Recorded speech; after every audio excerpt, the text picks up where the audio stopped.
나라가 쫙 갈라졌어요. 이거는 망하기 직전입니다. 이렇게 되면 망합니다, 나라. 왜 그렇게 됐느냐? 여러분, 그때 사람들이 나한테 물어요. 목사님, 나는 어느 편에 들어가야 되죠? 나는 뭘 해야 되죠? 이렇게 물어요. 그런데요, 제가 딱 정답을 알려드릴까요? 나는 우리 아버지 또래뿐인데 김문재 목사님이 십계명과 십자가라고 하는 책을, 이게 1970년대에 쓴 책이에요. 저희 아버님 소지했던 책을 제가 물려받은 건데, 여기 십계명을 들이대면 나라꼴이 될 건가 안 될 건가 볼 수가 있어요. 자, 1계명 뭐였어요?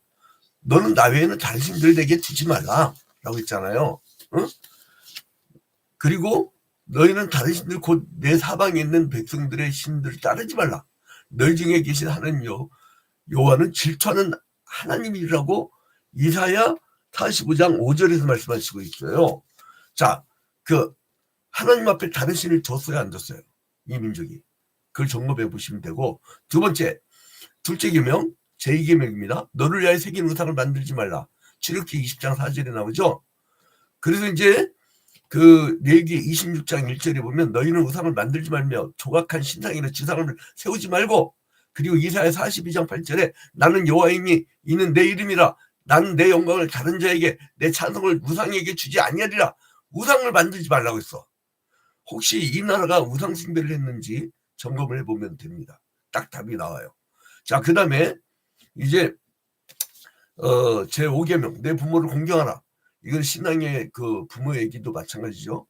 그 다음에 이제 제6계명 뭐예요? 살인하지 말지니라. 출애굽기 20장 13절에 나오죠. 자, 그리고 창세기 9장 6절 말씀에 무릇 사람의 피를 흘리면 그 피를 흘리게 하니 하나님이 자기 형상대로 사람을 지으셨습니다. 하나님의 형상대로 지으신 그 사람을 죽일 계획을 갖고 있었다면 그건 반드시 실패하게 되고 그것은 반드시 멸망당하게 됩니다. 그래서 이제 이 나라를 십계명을 지키는 나라로 만들어 갑시다.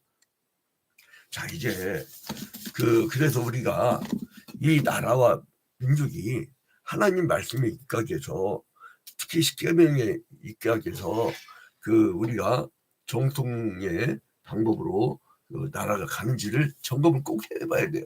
그런데 하나님이 아주 속상했던 적이 있어. 언제냐 하면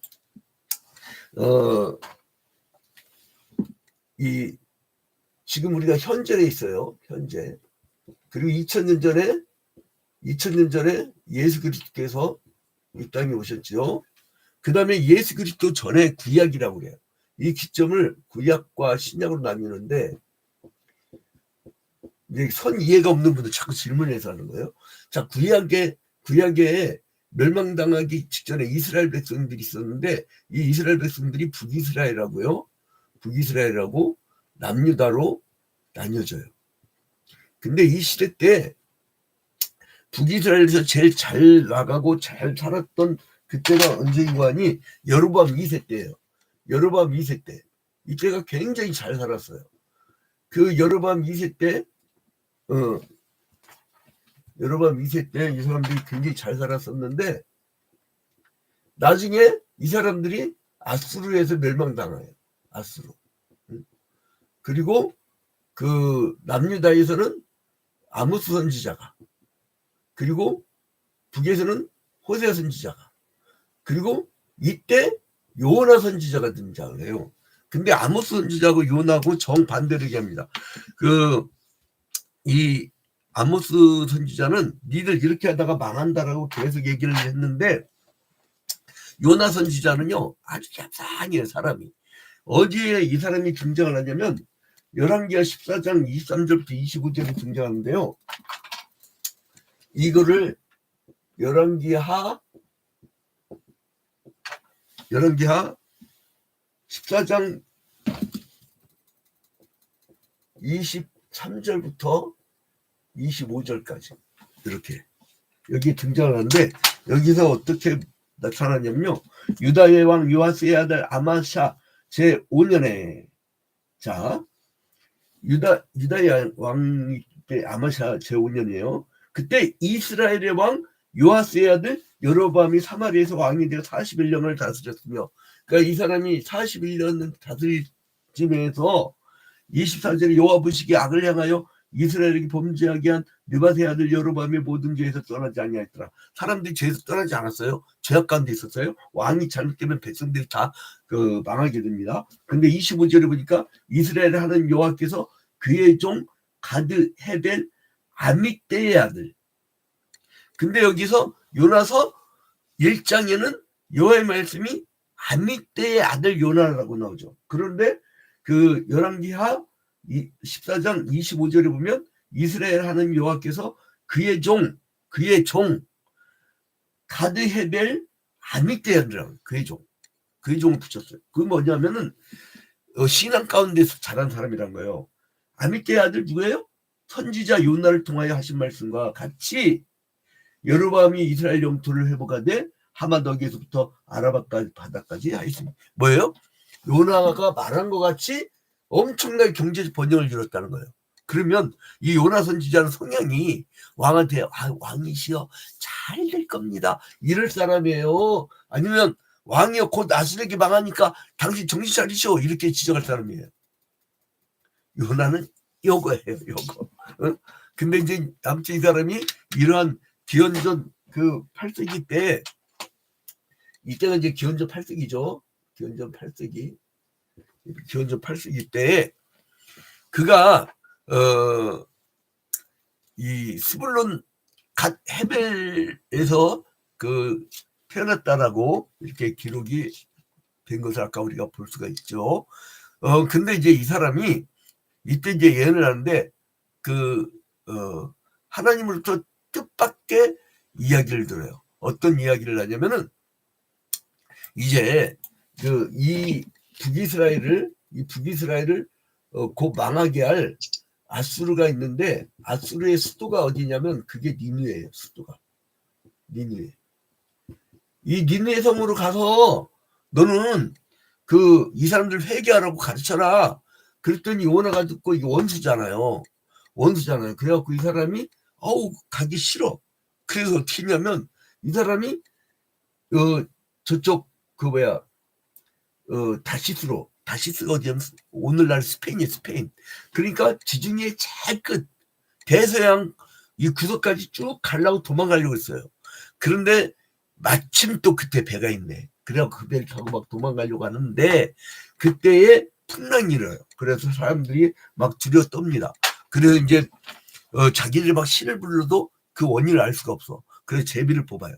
근데 그때 요나가 뽑혀. 그래서 스스로가 자수를 합니다. 내가 사실은 하나님께서 여차저차 나한테 회개하러 갔는데 내가 도망가다가 이렇게 된 거야. 근데 이제 이 요나가 그렇게 도망가려고 했을 때에 이 사람은 그 지역만 떠나면 신이 없다라고 생각하는 지역신 개념을 갖고 있었어요. 이 애굽 땅은 다신교였죠. 태양신을 중심으로 해서 나일강의 불신 뭐 이런 거, 가축신 뭐 이런 그리고 이제 여기에 원래 가나안 땅에는 바알신과 아스다롯 뭐 이런 신들이 있었단 말이에요.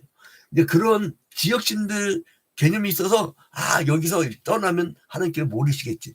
천만에 그래 풍랑 일거해갖고 결국 제비 뽑혀갖고 던져집니다. 던져졌더니 하나님은요 사람을 회개시키려면 특별한 방법을 써요. 전혀 나는 생각지도 못했는데 당에 어디로 들어가냐? 고레 뱃속으로 들어가. 나는 그래서 항상 어떤 생각이 드냐면 하나님 풍랑 일기 전에 고레 뱃속 들어가기 전에 내가 알아서 빨리 회개하고 하나님 말씀을 살살살 잘 듣는 내가 되게 해주시옵소서. 나는 하나님 나는 고난당할 때 주기철 목사님처럼 못이 거꾸로 박힌 거기를 걸어가면서 밀제경찰이 신사참배를 하면 그리고 하나님을 부인하면 살려주겠다고 했는데 끝까지 신사참배 거부 운동하다 항일 운동하다가 이제 돌아가신 주기철 목사님처럼 난 순교당할 기가 사실 마음속에 싫어요. 난 무서워요 주님. 그래서 내가 알아서 할 테니까 주님 말씀한 대로 내가 그대로 전하겠습니다. 그래서 이 시대 눈치 안 봐요. 교단장 앞에 가서도요. 총회장 앞에 가서도요. 한교총합 회장 앞에 가서도요. 한국교 이러다가 망한다고까지 얘기합니다. 아주 얘기를 해줘야 돼요. 왜냐하면 목사가 얘기하지 평신도가 떠들어봐요. 들어주질 않아요. 응? 그리고 어디 가서 뭐 어디 군수교단 이상한 데서 목사한테 받고 이 사람이 어디 신학 공부한 하나님을 모르는 사람도 가서 얘기하면 또 말도 안 들어요.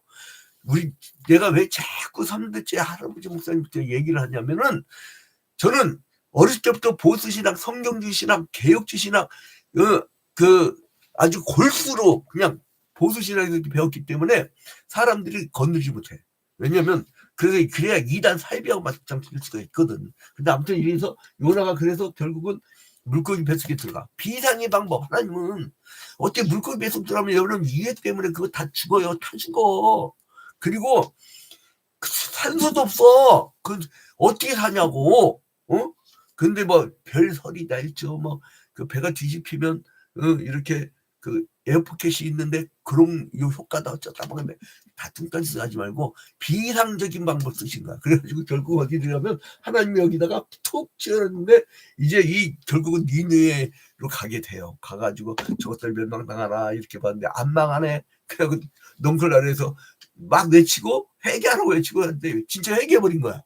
그리고 하나님 저것들 왜 얘기했을까요? 하고 넝쿨 이렇게 있는데 그 넝쿨에 막 그냥 있어가지고 뜨거운 햇빛을 가려주니까 아유 감사합니다 하나님. 근데 하나님이 나중에 그걸 벌레 한 마리가 와갖고 싹 다 나무가 죽게 해요. 그러니까 햇빛이 뜨겁게 내리치잖아요. 아유 하나님 나 너무 뜨거워 죽겠어요. 봐라 너는 내가 식넝쿨을 이렇게 넝쿨을 해서 너를 보호한 것처럼 나도 민족을 사랑한다. 이게 뭐냐면 이 당시 선민의식이 있었거든요. 성전 중심이었거든요. 안식일 지켰거든요. 할례 중심이었거든요. 선민의식이 강하던 이 구약의 성경에서 이방도 사랑한다고 하는 하나님의 그 크신 사랑의 원리가 나옵니다. 여러분 그래서 요나는요 적대국인 아수르의 수도 그 니느웨를 위해서 하나님의 말씀을 선포하라는 선지자 사명을 받았지만 그 뜻을 따르지 않고 도망했다는 그 도망자예요. 나쁜 놈이 원래.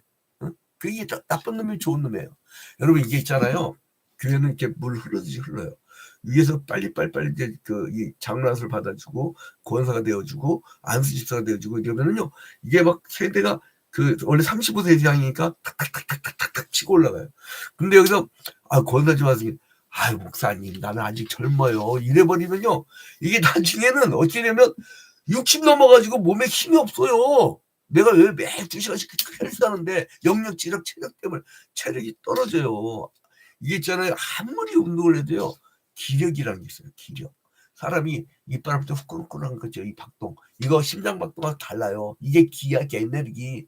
애들 여기 100kg tuktuktuk 뛰는 거 이거 박동하고 심장 박동하고 다르다니까. 몸에서 후끈후끈 나오는 그 우주의 기운이 있어요. 그거는 그 기운이 떨어지면 열어주면 죽는 거예요. 그때 심장이 끊어지는 것이고 기력이 쇠하에 있다라고 하잖아요. 생기가 돈다. 기가 차다. 기똥차다. 뭐 이런 얘기들이 있잖아요. 그거예요. 아무튼 이 요나의 행동은 하나님 직접적인 개입을 불러왔어요. 그러니까 결국은 그렇게 어려움 당하게 되는 거야. 그래서 인간들이 자구책에도 불구하고 결국은 하나님 뜻이 이루어지게 되는 것을 우리가 볼 수가 있어요. 하나님의 말씀이 임하였잖아요. 어떻게 합니까? 다른 선지자들에게는 하나님께서는 이 역사 속에 아수르가하고 바벨론에서 망한다라고 공포하겠는데 여기는 뭐냐면 요나서는 재밌는 게 뭐냐면 선지자 얘기야. 다른 선지서에서는 선지자들의 이야기가 중심이 아니라 그 국가와 민족에 대한 지적과 그리고 회개운동이 핵심인데 여기서 선지자 스토리가 나온다니까. 그러니까 동화책같이 재밌어. 그러니까 오늘 1장 하는데 4장밖에 안 돼요. 이제 오늘부터 이제 책이 시작하는데 이제 책거리가 그러니까 나흘 후에 되는 거예요. 헌법재판소 그 판결 선고일 사람도 궁금해하잖아요.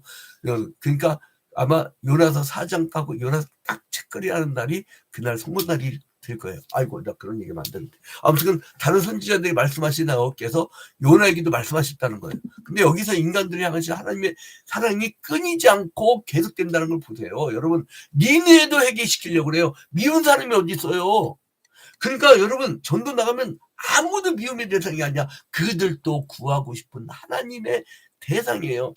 교회 들어왔는데 냄새나고 누추하다고 어떤 분은 저쪽 좀 강남권에 아주 멋진 사람이 교회를 하는데 그 옆에 개 농장하는 분이 있었는데 앉으니까 개 냄새 나니까 목사님 이런 분들을 좀 어떻게 좀 정리를 해주시고 어쩌고 그래요. 내가 주님은 아무도 정리 않고요. 이른비와 늦은비를 동일하게 내려주십니다. 그래서 한 7년 전에 슬쩍 사라져버리대. 응? 근데 아무튼간에 여호와께서 그 구약 용어로 여호와께서 말씀하신 대상은 이스라엘이 아니라 이방인이었다는 거예요. 그러니까 여러분 교회 내에서는 차별이 있어서 안 돼요. 교회는요 그 일제시대 때처럼 백정이 들어와서 회개하고 돌아와서 지금 오늘날의 연동교가 된 거 아니에요. 그래서 사람들이 바글바글 되니까 거기에서 의사도 들어오고 별 사람들 다 들어온 거예요. 여러분 니느웨는요 당시 아수르 수도인데 이스라엘이 아닌 이방인 수도 니느웨가 죄악이 아주 관영한 곳이에요. 지금 이 대한민국 수도 서울을 보면요 아마 돈만 있으면 별 미친 짓 별 타락 다 할 수 있는 세계에서 놀기 좋은 아주 그 소돔과 고모라보다 더 지독한 것이라는 거예요. 그래서 이제 그 지역신 개념을 가진 요나가 도망가려고 했지만 결국은 하나님께서 어떻게 해요? 폭풍을 일으키고 그 제비 뽑히고 결국은 이제 요나가 불고기 뱃속에 들어가가지고 이제 사람들이 하나님이 살아계시구나 하고 이제 깨닫게 되는 그런 기회가 됩니다. 결론 맺겠습니다. 요나의 생각은요. 천지 만물을 지으시고 섭리하시고 운행하시는 하나님의 뜻을 거스르고 그리고 그 지역을 떠나면 하나님의 눈에서 자기가 벗어날 줄 알아. 인간인 줄 알아? 하나님이? 영이시라는 딱 존재를 얘기하잖아요. 하나님의 한없는 사랑과 은혜는 반항을 해도 다시 쓰신다는 거예요. 그래서 선택이 중요한 거예요, 여러분. 예정이 중요한 거예요. 하나님은 이스라엘 하나님이시면서 이방의 하나님을 깨닫지 못한 요나는 편견과 아집과 나만이 의롭다고 하는 그런 선민의식에 처져 있었다는 거예요. 여러분 선민이라는 안락한 자리에 머물고 있는 모든 사람에게 던지시는 하나님의 도전입니다. 특히 오늘날 그 자기들은 선민이고 이방은 개처럼 취급하는 오늘날의 이스라엘 국가. 여러분 팔레스타인 쳐들어간 거 봐봐요. 예수님 십자가 못 박아 죽인 그 모습 충분히 담고 있죠. 그들하고 가까이 지내지 마세요. 오해받아요. 우리 그리스도인도 똑같은 놈인 줄 알고. 아무튼 끝없이 그런 죄인도 사랑하시는 하나님 뜻을 모르는 자들에게 이제 하나님의 손길을 느끼게 하는 거예요. 기업코 사명을 맡기셨으면 그 사명을 이루게 하시는 하나님. 그 누구도 거부할 수 없는 겁에서도 안 되는 하나님의 마음을 우리는 그대로 받아들여야 됩니다. 내 인생 되돌아보면 진작에 주님 말씀을 따를 걸. 이런 게 한두 번이 아니야. 목사 되기 이전에 그 어떤 그런 태도들 보면. 자, 요나가 선원들에게 자신이 믿는 신에 대해서 이제 창조주이시며 그리고 뭐랬어요? 세상의 진정한 통치자라고 결국은 고백하게 됩니다. 여러분, 하나님은 귀엽고 자백하게 만들어. 그러니까 알아서